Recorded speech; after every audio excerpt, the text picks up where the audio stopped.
अस्सलामुअलैकुम। बोल news headquarters में खुशामदीद। मैं हूँ आमना अकरम। मैं हूँ मुदस्सिर इकबाल और मैं हूँ शाइस्ता शहजाद। हेडलाइंस आपने जानी, बुलेटिन में आपको बताएंगे। खान की वजाहत, रजीम चेंज का पर्दाफाश, अवाम दिल थाम ले, महंगाई का चौथा गियर, अफगानिस्तान में मौत का रक्स, साबिक अहलिया अश्क पार, और श्रीलंका कौन कौन जाएगा। साबिक वजीर खजाना शौकत तरीन ने IMF से किए मुआहदे का पोस्टमार्टम कर दिया। आवाम को हकाइक से आगाह कर दिया। 29 जून तक मिनी बजट का इंदिया भी दे दिया। बोले IMF ने मौजूदा हुकूमत से कहा मिनी बजट आने तक पैसे नहीं देंगे। इत्तला है कि ये 50% पेट्रोलियम लेवी आवाम पर लगाएंगे। महंगाई की शरह 28% है, जो बढ़कर 35 से 40% हो जाएगी। 1 जुलाई से गैस और बिजली की कीमतें मजीद बढ़ जाएंगी। डिले कर दिया, 6 हफ्ते तक कोई डिसीजन नहीं किया। 28% इन्फ्लेशन हो गई आप, और सब्सिडीज जो इन्होंने शॉर्टफॉल की है उसमें तकरीबन 500 बिलियन रुपए की शॉर्ट है। हमारे ख्याल के बीच में ये 35 से 40% जो है इन्फ्लेशन होगी, और ये ग्रोथ जो है ये नीचे जाएगी। ये 2 से 3% मैक्सिमम होगा।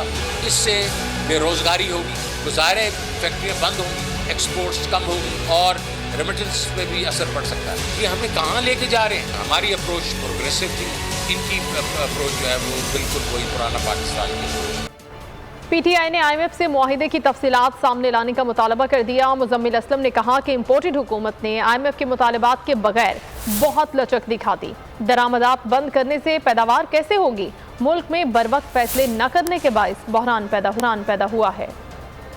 वो चीजें कर दी हैं। IMF ने तो कोई लचक नहीं दिखाई, और इन्होंने सारी लचकें दिखा दी, जिससे जो है आवाम पे बेतहाशा बोझ पड़ने वाला है। इस वक्त मुल्क में जो है इन्होंने एक तरीके से दरामद बंद कर दी हुई है, और सप्लाई चेन का इतना बड़ा फुकदान हुआ है कि आने वाले दिनों में IT एक्सपोर्ट्स कैसे होंगी, बाकी एक्सपोर्ट्स कैसे होंगी, मुल्क में पैदावार कैसे होगी। तो एक हम बहुत बड़े जैसे संदे का माशी बुरान की तरफ जा रहे हैं, और ये हम डिमांड करते हैं कि ये जो IMF के साथ तय हुआ है उसमें बाकायदा बजट सेनेट पे शौकत साहब और सारों के सामने उसको रखें निकात को, और उस पर बहस की जाए। और चीन से $2.3 अरब के फंड्स 1-2 रोज में मौसूल हो जाएंगे। चीनी बैंकों के कंसोर्शियम के साथ फाइनेंसिंग का मुआहिदा तय पा गया है। वजीर खजाना मिफ्ताह इस्माइल कहते हैं पाकिस्तान की जानिब से मुआहिदे पर कल दस्तखत किए गए थे।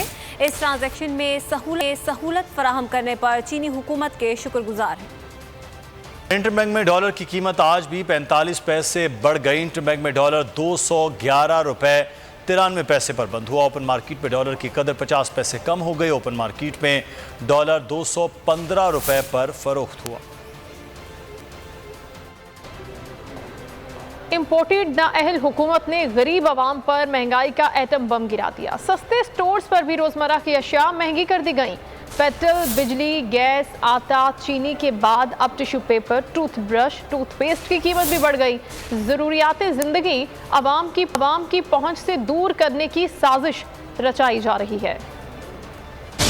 में महंगाई का सोनामी। यूटिलिटी स्टोर्स पर हर शय ही महंगी हो गई। मुख्तलिफ ब्रांड्स के मसाला चाट, डिश वॉश, माचिस, सूतीगर अशिया की कीमतों में बड़ा इजाफा। नोटिफिकेशन जारी कर दिया गया। अचार की कीमत 55 रुपए बढ़ा दी गई। घर का चूल्हा जलाना मुश्किल। माचिस का पैकेट भी 10 रुपए महंगा कर दिया गया। बर्तन धोने वाले स्पंज की कीमत में 66 रुपए इजाफा कर दिया गया। टिश्यू पेपर, टूथब्रश, टूथपेस्ट की कीमत बढ़ा दी। खबरों के सिलसिले को आगे बढ़ाएंगे। पंजाब के ज़िमनी इलेक्शन में पीपल्स पार्टी ने नून लीग की हिमायत कर दी है। पीपल्स पार्टी के तमाम उम्मीदवार कागजात नामजदगी वापस ले लेंगे। लीगी रहनुमा अताउल्लाह तारड़ और मलिक अहमद खान ने कहा कि पीपल्स पार्टी की हिमायत से नून लीग की पोजीशन मजीद मुस्तहकम होगी।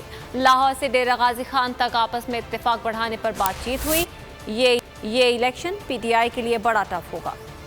अच्छे जज्बे का इजहार किया गया है, और मुश्तरका तौर पे इन इलेक्शंस को लड़ने के हवाले से जो उन्होंने हमारी सपोर्ट का ऐलान किया है, हम तहे दिल से उनके मशकूर हैं। नून लीग के उम्मीदवार साबका और जो सिटिंग PTI के लोग पार्टी छोड़कर हमारे पास आए, वो एक कश्ती में अब सवार हैं, और पीपल्स पार्टी का पलड़ा भी हमारे पास आ गया है। तो मैं ये समझता हूँ कि ये इलेक्शन PTI के लिए बड़ा टफ होगा। होगी इंशाल्लाह कि हम इन इलेक्शंस में 20 में से 20 सीटें जीतने के लिए अपनी हतल वसा कोशिश करें। ये एक डिस्ट्रस्ट है इमरान खान पे, पहले with in the parliamentary party, और अब पब्लिक भी इस चीज़ का इजहार इंशाल्लाह इन इलेक्शंस में करेगी। ज़िमनी इंतखाबात में इत्तेहादियों का डट कर मुकाबला करेंगे। हुकूमत दबाव डालकर वफादारियाँ तब्दील कराने के लिए कोशा हैं। उस्मान बुज़दार डट कर खड़े हैं, वो हर किस्म के हालात का सामना कर सकते हैं।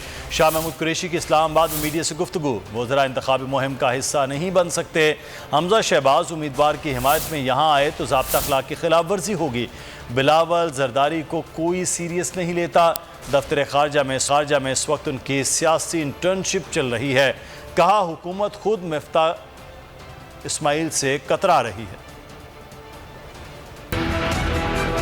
बिलावल इस वक्त अल्हम्दुलिल्लाह इंटर्नशिप प्रोग्राम में है और वो इंटर्नशिप कर रहे हैं, सियासी इंटर्नशिप सीख रहे हैं। दफ्तर खारजा में इंटर्नशिप हो रही है। मईशत के बारे में उनको सबक दिया जा रहा है, वो पढ़ते हैं, समझते हैं, कुछ समझ आती है, कुछ नहीं आती। हुकूमत के अंदर क्लैरिटी नहीं है। मौजूदा जो इक़दाम लिए हैं मिफ्ताह इस्माइल साहब ने, वज़ीर ख़जाना ने, उनका दिफा करने में वो कतरा रहे हैं। उनकी अपनी सफ़ों के अंदर भी क्लैरिटी नहीं है। जो उनने प्रोग्राम मुरतब करके IMF को दिया है, अभी उन्होंने उसको कबूल ही नहीं किया। समझते हैं कि उनके साथ इंतकामी कार्रवाई की जा रही है। मैं समझता हूँ बुज़दार साहब अपना जवाब देंगे और अपनी जगह कायम है और डट के जवाब खड़े हैं और जवाब देने की सलाहियत रखते हैं। रहनुमा डॉक्टर यास्मीन राशिद कहती हैं, तमाम हुकूमती अनासिर और इदारे हमारे खिलाफ उठ खड़े हुए हैं। ये हमारे लिए सबसे बड़ा चैलेंज है। लाहौर में प्रेस कॉन्फ्रेंस में उन्होंने कहा कि तमाम इदारों का फर्ज है कि इलेक्शन साफ और शफाफ हो। ज़मीर फरोश D सीट हो चुके, 20 सीटों पर इलेक्शन दोबारा जीतेंगे। हुकूमत आइन और कानून की धज्जियां उड़ा रही है। ज़िमनी इलेक्शन में भी धांधली की मनसूबाबंदी की गई। हुकूमत ने बजट में आवाम की कमर तोड़ने में कोई कसर नहीं छोड़ी। और सारी हुकूमती इस वक्त अनासर जो है वो सारे मिल के हम लोगों के खिलाफ खड़े हैं। तो मर्जी मदाखलत हो, हम यहाँ खड़े हैं, कायम हैं और हम अपनी इलेक्शन डट के लड़ेंगे। ये फर्ज सारे अदारों का ये बनता है कि ये इलेक्शन साफ शफाफ, हमें तंग और परेशान ना किया जाए जिस तरह हरासा किया गया है पिछले दिनों में कि हुकूमत अब होश के नाखून लेगी। ये इलेक्शन जो है ये साफ शफाफ होने चाहिए ताकि आपकी आगे हुकूमत चलने में कोई प्रॉब्लम ना हो। पुलिस अपनी नौकरी कर रही है, हुकूमत की नौकरी कर रही है और जब वो हुकूमत की नौकरी करेगी तो किसके खिलाफ आगे काम कर रही। जब एक सेशन चल रहा था तो गवर्नर के पास ये पावर नहीं थे कि वो प्रोरोग करे, लेकिन इस वक्त तो लॉ ऑफ द जंगल। 4 रुपए कीमत बढ़ी तेल की तो महंगाई मार्च शुरू कर दी बिलावल भुट्टो साहब। अब बिलावल साहब सैर कर रहे हैं आजकल, कहाँ जा रहे हैं कि आज मैं बरतानिया जा रहा हूँ, आज मैं बर्लिन जा रहा हूँ, आज मैं फलां जगह जा रहा हूँ। सिलसिला जारी है। वक्त हुआ एक ब्रेक का और ब्रेक के बाद आप देखिए आमिर की साबिक अहलिया अश्कबार। दुआ के लिए एक और अर्जी। निमरा का शौहर आजाद। ब्रेक के बाद खुशामदीद। खबरों का सिलसिला आगे बढ़ाते हैं और यहाँ पर खबर शामिल करेंगे कि कराची के रिहायशी इलाकों के बाद तजारती मराकज़ पर भी बिजली का बहरान शिद्दत इख्तियार कर गया। घरों में रिहाइश पजीर मकीनों के साथ साथ दुकानदार भी सरापा एहतजाज। सदर मोबाइल मार्केट के दुकानदारों का एहतजाजी मुजाहरा। टायर नजर आतिश किए गए मुजाहिरीन का कहना था कि गुज़श्ता चंद दिनों से बदतरीन लोड शेडिंग की जा रही है। मोबाइल फ़ोन्स की फ़रोख्त और रिपेयरिंग का काम बुरी तरह मुतासर हो गया है। एहतजाज के बायस ट्रैफिक की रवानी भी मुतासर हो रही है। वज़ीर आज़म शहबाज शरीफ की ज़ेर सदारत कौमी सलामती कमेटी का इजलास जारी है और इस इजलास में पार्लिमानी जमातों के सरबराहान, वफाकी वज़रा और अस्करी क़यादत शरीक है। कौमी सलामती कमेटी मुल्की सलामती, अमन व अमान की सूरत हाल और अंदरूनी और बैरूनी चैलेंजेस का जायजा ले रही है। मज़ीद तफसीलात हम जानते हैं बोल न्यूज़ के नुमाइंदा सिद्दीक साजिद से। जी सिद्दीक, बताइएगा मज़ीद किन अमूर पर ज़ेर गौर हैं? जी मैं अपडेट हूँ कि वज़ीर आज़म शहबाज शरीफ की ज़ेर सदारत सलामती से मुतल्लक ये अहम इजलास ख़त्म हो गया है। 3 घंटे तक ये इजलास जो है वो जारी रहा और शुरा को कलअदम तहरीक तालिबान से मुज़ाकरात पर तफसीली जो है वो ब्रीफिंग दी गई और उसके साथ साथ दाखिली और कौमी सलामती के अहम अमूर भी ज़ेर बहस आए। इसमें अस्करी क़यादत की जानिब से शुरा के मुख्तलिफ सवालों का जवाब भी दिया गया और अफगानिस्तान का जो किरदार है इन मुज़ाकरात के हवाले से उस बारे में भी आगाह किया गया और फिर जो अंदरूनी और बैरूनी चैलेंजेस हैं उससे निपटने के हवाले पर क़यादत है उसको आगाह किया गया। वज़ीर दाखिला राना सनाउल्लाह और वज़ीर इत्तलात मरियम औरंगज़ेब इजलास के फैसलों के बारे में आपसे थोड़ी देर बाद मीडिया को ब्रीफिंग भी देंगे। जी, इजलास खत्म हो गया है और कुछ ही देर बाद मीडिया ब्रीफिंग दी जाएगी। बहुत शुक्रिया अपडेट्स के लिए आपका सिद्दीक साजिद। पहले साबिक वज़ीर दाखिला ने ट्वीट में लिखा कि आज कौमी सलामती कमेटी का इजलास करप्ट और मनी लॉन्ड्रर्स की सरपरस्ती में हो रहा है। शेख रशीद ट्विटर पर बरस पड़े। ट्वीट में लिखा कि कौम अपनी फौजी क़यादत की तस्वीर चोरों के साथ नहीं देखना चाहती। जिन्होंने फौज के खिलाफ नाजेबा जबान इस्तेमाल की वो मुल्क की ड्राइविंग सीट पर बैठे हैं। फौज के खिलाफ नाजेबा जबान इस्तेमाल करने वाले आज किस मुंह से कौमी सलामती कमेटी के इजलास में जाएंगे?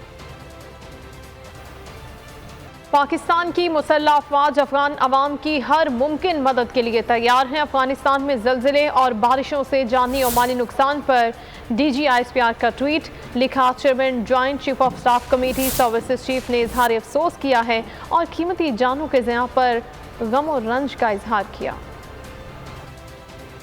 बुलेटिन में खबरों का सिलसिला जारी है। वक्त हुआ एक ब्रेक का और ब्रेक के बाद आप देखिए सूरज की वापसी का जश्न।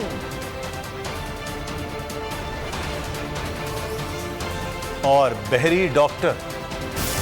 सलामती कमेटी के इजलास के बाद वफाकी वज़रा की न्यूज़ कॉन्फ्रेंस आप देख रहे थे। खबरों के सिलसिले को आगे बढ़ाएंगे और अब आपको बताएं कि सिंध हाई कोर्ट ने डॉक्टर आमिर लियाकत के पोस्टमार्टम का हुक्म मुअत्तल कर दिया। पोस्टमार्टम रोकने की इस्तदा अदालत ने मंजूर कर ली। दरख्वास्त पर सिंध हाई कोर्ट के 2 रुकनी बेंच ने समाअत की, जिसमें अदालत ने मुख्तसर समाअत के बाद आमिर लियाकत के पोस्टमार्टम पर हुक्म इम्तना जारी कर दिया।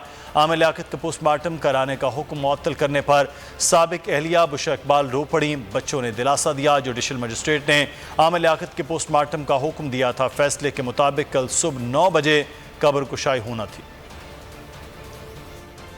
पाकिस्तानी नैयाद अमरीकी खातून वजिया स्वाति कत्ल केस में बरतानिया में मौजूद इस्तगासा के गवाह आयान का वीडियो बयान रिकॉर्ड न हो सका। अदालत ने प्रोसिक्यूशन पर इजहार बरहमी किया। रिमार्क्स दिए, आज में सारे काम मौखर करके यहाँ बैठा हुआ हूँ। शहादतें हर सूरत रिकॉर्ड होंगी। सेक्रेटरी प्रोसिक्यूशन को प्रोसिक्यूटर यूसुफ के रवैये के खिलाफ खत लिखूंगा। दुआ को बैरून मुल्क जाने से रोका जाए, मीडिया पर इंटरव्यू देने से बाज रखा जाए। दुआ ज़हरा के वालिद मेहदी काज़मी ने सुप्रीम कोर्ट कराची रजिस्ट्री में एक और दरख्वास्त दायर कर दी। दरख्वास्त में मौक़िफ़ इख्तियार किया गया। दुआ ज़हरा ने अपने इंटरव्यू में मुल्क से बाहर जाने का जिक्र किया है। बेटी को बाजियाब करा के अदालत में पेश किया जाए। उन्होंने कहा, ज़हीर अहमद के बयान के मुताबिक वो 3 साल से दुआ से राबते में था। ज़हीर जानता था कि दुआ ज़हरा अपना घर छोड़ रही है। गुज़श्ता रोज़ सिंध हाई कोर्ट के फैसले के खिलाफ फौरी समाअत की दरख्वास्त मंजूर कर ली गई थी। सुप्रीम कोर्ट कराची रजिस्ट्री में जुमेरात 23 जून को 3 रुकनी बेंच दरख्वास्त पर समाअत करेगा। और इसके साथ ही बोल न्यूज़ हेडक्वार्टर से फिल वक्त के लिए इतना ही। एक ब्रेक के बाद हाजिर होंगे हेडलाइंस के साथ। किसी भी खबर के लिए विजिट कीजिए bolnews.com और देखते रहिए बोल न्यूज़।